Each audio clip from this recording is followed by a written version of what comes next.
Hey, everybody. Welcome to today's podcast. Is this podcast 3? This would be our fourth.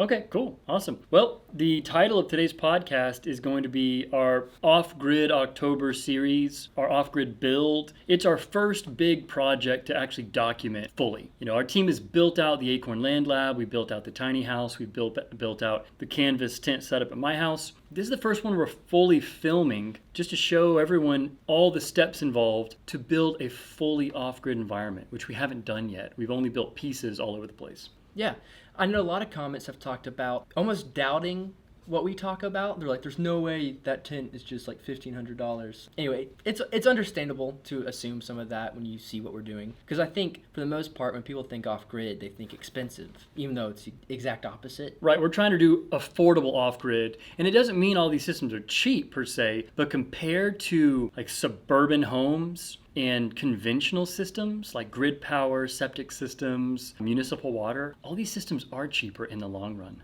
So the build we're doing, it could actually work for 2, maybe even 3 people. The bell tent's definitely big enough. And then the micro cabin we have coming in will comfortably fit 2 people. It could go up to 3. And the entire build minus the land is going to be about $25,000. Or less, which is a whole lot cheaper than the average $415,000 home here in America. Yeah, absolutely. We're not replicating the average suburban home build. This is a different lifestyle. It's not for everybody, but it sure is for a lot of people that want to have more free time, live in a closer contact with nature, and just live a more hands-on lifestyle. Yeah, absolutely. So we're going into the motivations behind the off-grid build for this October 2023. We're going into what we're tracking, because we're tracking costs, we're tracking how much time it takes us to set up these systems, and then we're going to show you all what it's like for us to use them to live in. And in a few months, we'll relocate all these off-grid systems, the micro cabin and the bell tent, and my wife and our 2 boys are going to be living in this system full-time for a little while, just to test it out more thoroughly. Yeah. Now, what's so neat about doing this series is, first of all, it's going to show just how doable it is. I think a lot of people are going to be like, oh, I could do that, which is the whole point of this series. Yeah. But to learn about these systems without first buying them, you can use the Land Lab simulator. That's why we made it. The beta is free, so we'll leave a link in the description if you're watching this, or you could just type out landlab.app/simulator if you're listening to this. Just search that, and then you can drag and drop these systems and get an idea of how much they cost and add the systems that you would want. So that's the reason we made that sim. But we're also making a new educational tool, which is actually a video game called HomeFree. Which we want to talk about real fast. HomeFree is going to allow you to play in a immersive video game style, but there's an emphasis on sustainability, and we're really excited. So do you want to talk a little bit about HomeFree? Yeah, absolutely. We're trying to show people what's possible with off-grid systems for simple living, sustainable living, affordable living. And the Land Lab simulator is a great calculator, basically. You could think of it as a database of systems with inputs and outputs and costs to drag and drop to see how much does it cost and what can I produce in terms of food, shelter, energy, water, sanitation. Even though it looks like a video game, the Land Lab simulator is not a video game because there's no storyline to it. Stories are so powerful because a story evokes some relatability. A story evokes inspiration in a way that a simulator or a calculator really can't. Our calculator, our sim, is super powerful for what it is. It's a planning tool. But HomeFree is our video game concept aimed in particular at young folks that are playing games on the computer all the time. Our hope is that HomeFree might be one of the last video games people play, or for a while at least, before they start doing more hands-on projects themselves. Because not everyone has access to land immediately. We want to show people what's truly possible, what's realistically possible with real-world technology, real-world methods. Whether they're high-tech, low-tech, or just methods like permaculture, HomeFree is our vehicle to deliver that to a broader audience than the people in the Land Lab simulator. Yeah, I'm really excited about HomeFree because I've played a few games like Stardew Valley or Minecraft, and there are some components in those games that do teach you some basic level of skill when it comes to gardening, but it's definitely honed more towards just a gaming experience, not actual accurate data and info. So HomeFree, we're using real data behind it. So when you play HomeFree, by the time you're done with it, you're going to have a basic, near advanced understanding of compost, how to make liquid fertilizer, how to build a biopod. But at the same time, we understand a video game needs to be captivating to keep you engaged and make it fun. So we're putting a lot of work into the storyline. So it's going to play like any other video game, where some people might not even know that it's actually an educational game. It's like hiding the fact that it's educational. Right, exactly, because that can be a turnoff when you hear it for a video game. Kids, do you want to play an educational video game? Yeah, exactly. It's like, no. No. But we're making this in a way where it's going to be super immersive, super fun, and it's just basically like Stardew Valley, but with real data behind it. So that's just really exciting. And the biggest way you could support it, we're crowdfunding the campaign for it. If you just go follow the campaign, that'd be amazing. We'll leave a link below. If you just click that link and press notify me on launch, the more followers we can get for it, the more it will just help promote it on the platform, and that would be huge, and that would be really helpful. And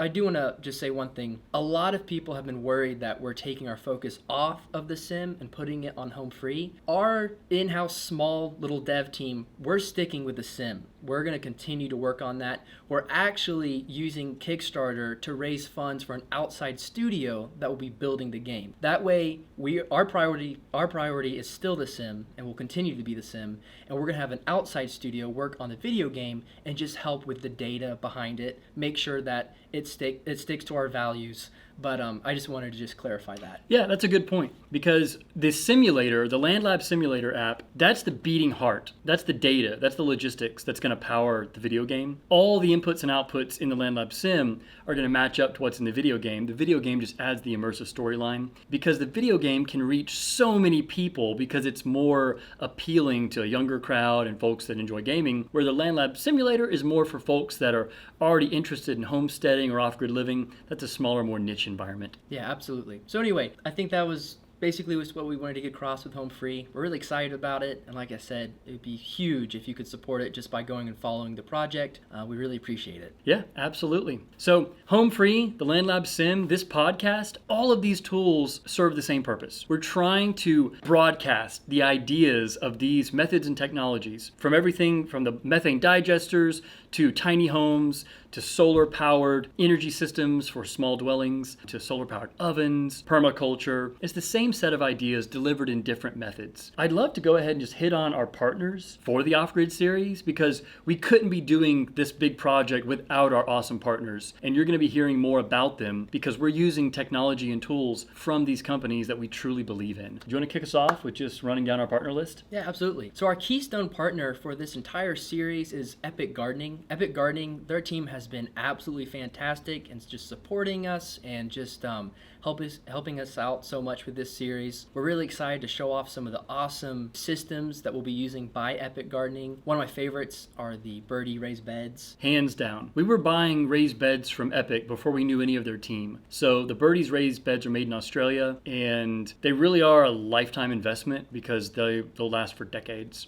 The raised beds just allow us to garden with more ease, and it sure makes the Acorn Land Lab look beautiful. So, beyond the raised beds, Epic has been supplying us with grow bags, seed trays, various types of seeds, the cool chicken feeder that we've seen. So y'all will see more and more stuff from Epic Gardening, and you'll be hearing more about all the stuff that we're testing out from the Epic team. Yeah, and I don't want y'all to think that we're trying to be salesy or anything. We actually approach these companies because we love their products so much. It's not the other way around where they approach us and we say, yeah, of course y'all can, give us free product. We always like to pick companies and try to work with them just based off of how much we like their product and then also their team. And Epic is fantastic across the board. Absolutely. So beyond Epic, some of our other partners for the Off-Grid October series are Continuous Resources with the solar panels, all the solar technology and the batteries to power the micro cabin, to power the canvas tent. Beyond Continuous Resources, Home Biogas. It's one of my personal favorite systems in our off-grid environments at the Acorn Land Lab and my home, and now here for this off-grid build. So Continuous Resources, Home Biogas, GoSun. We love the GoSun ovens and the other GoSun products for cooling food or purifying water. We continue to see how far we can push the boundaries with our GoSun ovens. Life in tents. We just set up their canvas tent, which looks solid as a rock. Can't wait to sleep out there. Yeah, and by the time this podcast is out, we should also have our first episode out of the Off-Grid series in 30 days. So if you want to see how that Bell tent was set up, you can go check out that episode, which is on our YouTube channel. Yeah. Absolutely.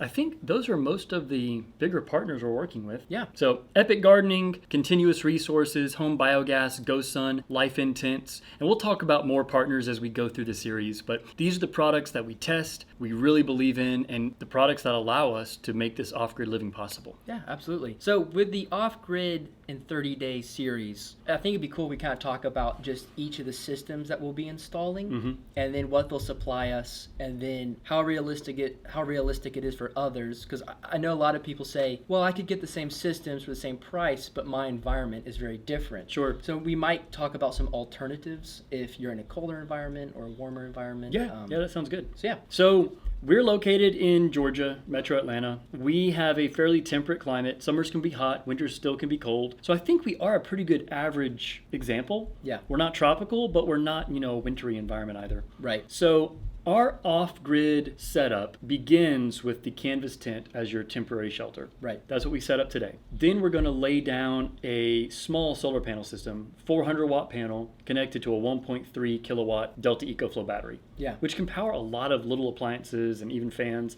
Small AC unit for about an hour or two. Yeah. After we get the power system up and running, that keeps you comfortable in the tent. We're going to set up basic fire pit, get your rainwater collection system going to keep the IBC tanks filling. We'll set up a pump system to pull water from the lake and then purify that. Yeah. Today we went ahead and ordered the shell of the micro cabin, which will be 200 square feet. The micro cabin is going to be connected to a methane digester to handle the sanitation needs with the toilet and then create cooking gas every day. There'll be a small deck. We'll have water purifiers, the solar ovens from GoSun.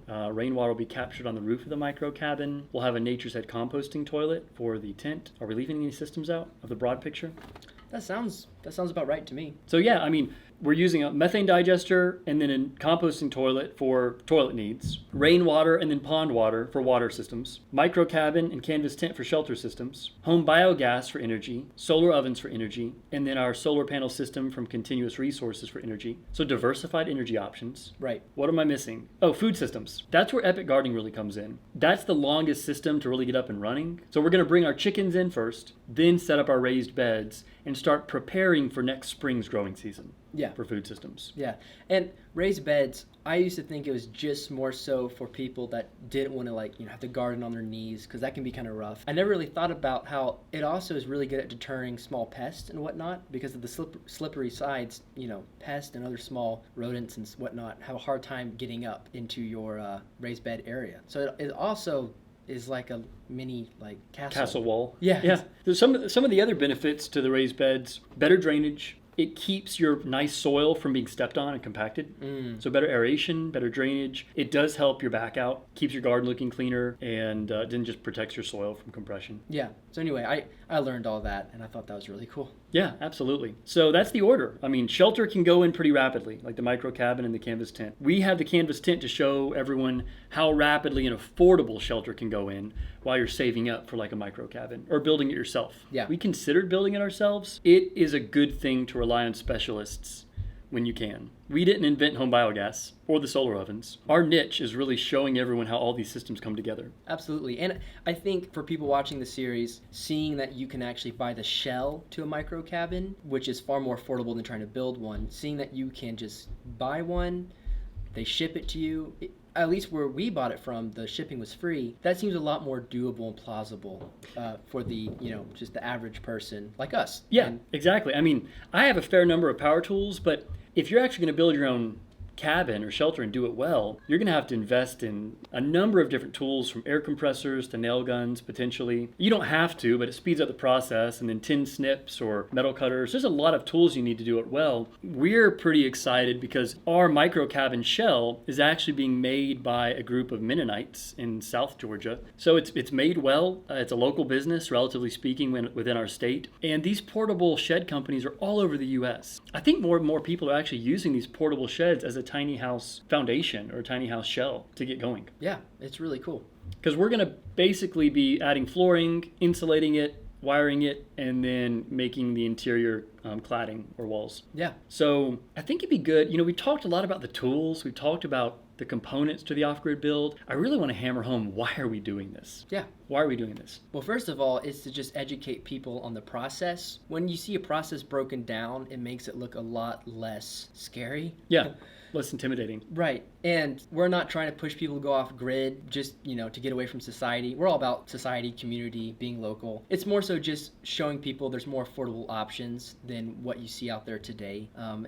There's other better ways of life when you kind of shrink things down and just get to work more with your hands, work on your own systems. It just leads to more freedom. I think so. And so many people are craving that freedom. So many people are paycheck to paycheck just to pay rent. Right. Which often is ridiculous and exorbitant. Right. The housing crisis is a very real thing here in the U.S. And it doesn't look like it's going away anytime soon. Everything's rising in cost, from vehicles to homes to groceries, healthcare, education. And the average American is feeling that in a brutal way. And it's not a popular opinion, even though I think it'll do our nation a lot of good. America's going to have to slim down. Yeah. But I think it can be so good for us if we approach it the right way. Right. Some people think that we're like a propaganda mouth for 15-minute cities. Right. Or, taking away people's cars and freedoms. But Acorn Land Labs, our whole purpose is to give people more freedom and time back through a different lifestyle change. Right. And it's not for everyone. You don't have to live this way. But for the people that do see just, the struggles and understand them, because I know, like, when I pay rent, it's like, oh, this is so expensive, and it's just going just to exist a little longer in this, like, household and whatnot. Right. I just know, like, oh man, I do want to start, like, I'm trying to work towards just, financing these systems too. Because we all want to know we're building a nest egg. We want to, ideally build some equity. We don't want to be spending a fortune on, like, industrial food that's making us sick. Right. I think more people would live simply if they knew how. Right. But you're born into this society where you have to have a car, and you're buying industrial food from the grocery store because you don't have local farm options anymore. Right. So we're swimming upstream in a big way, and it's not easy. Yeah. We're trying to push against a current that was established way before we were even born. Right. But it seems like a worthy project. Absolutely. So our goal is to really show that all these systems can come together for under, if we come under $25,000, that's between a 10th to a 20th the cost of a $400,000 home. Yeah, that's insane. So a $400K home, a 10th of that's $40K. And you're also cutting your utilities to near zero. Right, after the initial investment. Yeah. That's the trick. Most people can't visualize paying all the money up front for the off-grid systems, but once you got them, even if you finance them, you're set for decades because those systems are just going to keep providing your utility needs in that off-grid capacity. What's funny is the down payment for a house, the average house, would be more than all these systems cost combined. That's a great point. So 10% down on a $400,000 home is $40K. Our goal is to make this off-grid system for $25K. Let's say you do find an acre or so for $15K. Our goal is to make a well-functioning home for 2 people in the micro cabin and 2 people in the bell tent. Let's say they're saving up for another cabin. Yeah. 4 people total for less than a 10% down payment on the average house. Yeah, that really puts it in perspective. It does. That's pretty catchy. I think that's a great selling point to aim for. Because a lot of people think that we're doing all this off-grid stuff as like a supplement to already living in a big house. It's like, oh, you're already doing that off-grid stuff. Like, you must be really rich to have such a great camping setup. No. It's actually meant for living, and it is all less than 10% of the average home. Down payment. Yeah, down payment. Right. Which, when my wife and I talk about these off-grid systems, sometimes we get hung up on thinking about our normal suburban life. It's like, 200 square feet, that's really tight with the kids. Obviously it would be, but we might be using an off-grid camper along with a 200 square foot micro cabin, and then saving up and building a slightly bigger home. Yeah. But if we are living out of an off-grid camper in a little micro cabin, sure, we're going to be inside when it's super cold or when it's rainy, but we want a lifestyle change to where we have more free time to go hiking, to take the kids on more field trips and adventures. Yeah. We want to be more active. And if you're not tied to paying a giant mortgage, you have more free time to be active. Yeah. Whether you're gardening outside or going on a hike or helping out friends and family. I feel like we're so strapped for time all the time, we hardly have time to help family members and friends out with projects. And that feels like a real loss. Yeah, it really does. Because everyone's just, working for 8 to 10 hours a day, then going home, just trying to rest and recuperate and then repeat. Well, I think that kind of covers everything today. It's a little bit shorter of a podcast. That's just because we have so much more filming to do with the off-grid series, so you're going to get a lot more content. It's just kind of balancing out where we put more time and effort this week. Yeah, absolutely. We are a small team, so but we're trying. Yeah, small team. We so appreciate everyone's support for the off-grid project here, for the LandLab Sim, for the HomeFree video game. We really believe in these ideas. We want to get them out far and wide. We are so thankful for you as an audience. We want to hear from you. Join us in the Acorn community. Test out the LandLab simulator. Let us know what you think about our content, whether it's the off-grid course or just the video you're seeing today with this podcast. And then follow the HomeFree video game project on Kickstarter. We're excited to make all these things a reality, to try to improve the status quo for us and everyone else watching. Absolutely. We hope you all have a good week. Until next time. Take care. Bye.